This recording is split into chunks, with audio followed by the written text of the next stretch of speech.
통산 타율 2할 실푼 4리, 1671안타, 218홈런, 782타점, 961득점. KBO 현역 프로야구 선수 중 이런 기록을 가지고 있는 선수가 있다면 그 선수는 분명 레전드급 대우를 받을 것이고, 은퇴를 한다면 은퇴시까지 받을 수 있을 정도입니다. 1671안타는 KBO 역대 29위, 218홈런은 23위, 그리고 961득점은 21위에 해당되니까요. 하지만 이 기록들을 KBO가 아닌 메이저리그에서 기록한 선수가 프로야구에 입성했습니다. 추신수. 위 기록들은 추신수가 고등학교를 졸업한 뒤 곧장 미국으로 향해 메이저리그 통산 16시즌 동안이나 살아남으며 쌓아올린 기록입니다. 지난 시즌을 마치고 텍사스 레인저스와의 7년 계약이 모두 끝난 추신수는 몇몇 메이저리그 팀들에게 제안이 들어왔지만 본인에게 꾸준히 연락해왔고 제안 또한 크게 나쁘지 않다고 판단한 이마트의 제의를 받아들이며 한국에 입성하게 됐습니다. 추신수의 나이는 40세로 만 38세입니다. 절대 적은 나이가 아닌 만큼 아무리 추신수여도 큰 기대는 하지 않는 것이 좋겠다는 의견도 있고, 그래도 아직은 추신수다 라는 의견이 있는 상황인데, 그렇다면 KBO에서 추신수의 활약은 어느 정도일지 여러가지 분석을 통해 정리해보겠습니다.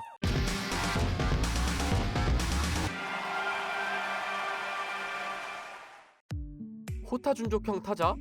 추신수는 메이저리그 통산 218홈런에 156도루를 기록했습니다. 2009년과 2010년 그리고 2013년에 22시 클럽에 가입했고, 그 외에도 10홈런 10도루를 3시즌이나 기록했습니다. 홈런 외에도 2루타 339개, 3루타 29개를 때려냈는데 2009년에는 3루타를 6개나 쳐내기도 했습니다. 이처럼 추신수는 장타력과 빠른 발을 모두 갖춘 전형적인 호타준족 스타일의 타자라고 볼 수가 있는데, 이젠 나이도 만 38세겠다. 올 시즌 KBO에서는 부상 방지 차원에서 도루 시도 횟수가 크게 줄어들 것으로 예상됩니다.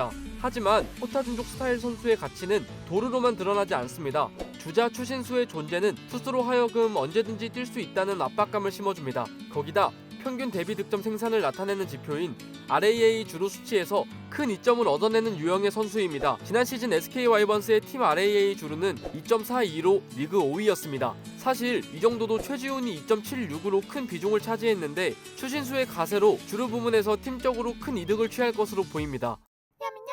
발사각도와 타구 속도. 배럴이라는 지표가 있습니다. 이 지표는 타구 속도와 발사각도의 조합상 평균적으로 타율 5할, 장타율 1.5할 이상을 생산하는 타구를 말하는데, 이 지표의 조건은 타구 속도 시속 98마일 이상, 발사각 26에서 30도가 되는 타구입니다. 즉, 이 수치가 높을수록 안타와 장타를 생산해내는 비율이 높다는 뜻인데, 쉽게 타구질이 좋다는 의미로 통용됩니다. 추신수는 평균 배럴 퍼센트가 9.1인데 20시즌은 10.1을 기록했습니다. 나이가 많이 들었지만 오히려 전년보다 1.3%가 올랐으며 메이저리그 전체 평균보다도 3.8%가 높았습니다. 주루나 수비에서는 몰라도 타격에 있어서만큼은 아직 안타와 장타 생산 능력이 뛰어나다고 볼 수 있습니다. 최고의 무기, 출루율.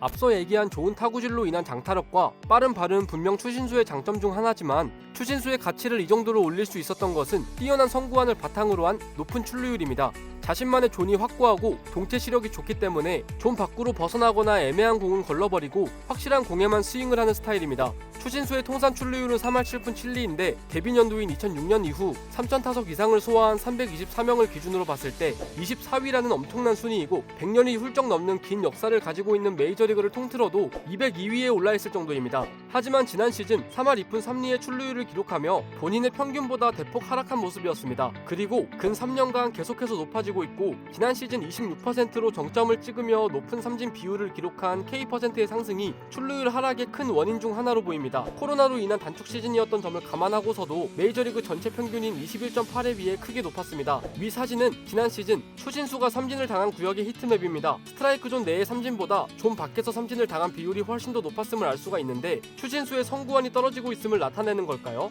절반은 맞을 수 있겠지만 완전한 건 아닌 것 같습니다. 이 사진은 추신수의 스윙 비율을 나타내는 히트맵인데, 존 밖의 공에 많은 스윙을 했고 그 결과 헛스윙이 많아졌기 때문입니다. 추신수는 해를 거듭할수록 헛스윙률이 늘어나고 있는데 유독 브레이킹볼에 약한 모습이었습니다. 아무래도 나이를 먹어감에 따라 동체 시력이나 배트 스피드 등이 전성기만 못할 수 있는 것은 당연합니다. 하지만 워낙 이 부분에서 뛰어났었던 선수인 만큼 기량이 소폭 하락한다 한들 메이저리그에서 충분히 경쟁력을 가질 수 있을 정도인데, KBO에서는 추신수가 자신의 능력을 보여줌에 있어 크게 문제가 되지 않을 것이라는 의견이 이 부분에 대한 제 결론입니다.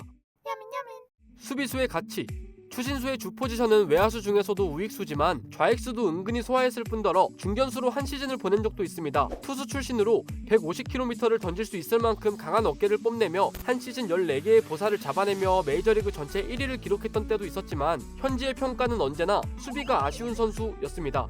시즌 20도를 기대할 수 있을 정도의 주력에 비해 수비 범위가 넓지 않고 허술한 다이빙과 아쉬운 타구 판단을 가지고 있다는 평이었습니다. 추신수의 팬그래프 수비 점수는 마이너스 117점이고 플러스 점수를 기록한 시즌은 겨우 2번뿐입니다. 또 메이저리그에 스태키스트가 도입되며 수비수를 평가하기 가장 적절한 수치라며 등장한 OAA는 16년부터 20년까지 쭉 마이너스였습니다. 텍사스는 추신수에게 평균 정도의 코너 외야 수비를 기대했지만 결국 수비 불안의 부상까지 겹치며 근 몇 년간 주로 지명타자로 기용됐습니다. 그렇다면 새로운 팀 이마트에서는 어떤 역할을 맡을까요? 작년 SK 와이번스는 리그 5위의 WAA를 기록했습니다. 하지만 실책은 16개로 리그 1위였고 수비율 역시 9할 8푼 4리로 최하위였습니다. 주전 우익수 최지훈과 중견수 김강민이 고군분투했으나 그 외 선수들이 모두 마이너스였습니다. 올 시즌 추신수가 우익수를 맡을지 지명타자를 맡을지는 모르겠지만 만약 외야수 한 자리를 차지한다면 상대팀 주자들은 분명 추신수의 송구를 의식할 것입니다. 이렇게 추신수의 메이저리그 기록을 토대로 타격, 주루, 수비 등 KBO에서 활약할 추신수를 알아보았습니다. 작년 92패로 9위를 기록했던 SK 와이번스는 이제 신세계 이마트의 인수로 새롭게 시작하게 됐습니다. 추신수를 영입하면서 그 첫걸음을 내딛었는데 여러분은 이번 시즌 추신수가 어떤 모습을 보여줄 것 같나요? 지금까지 야민이었습니다.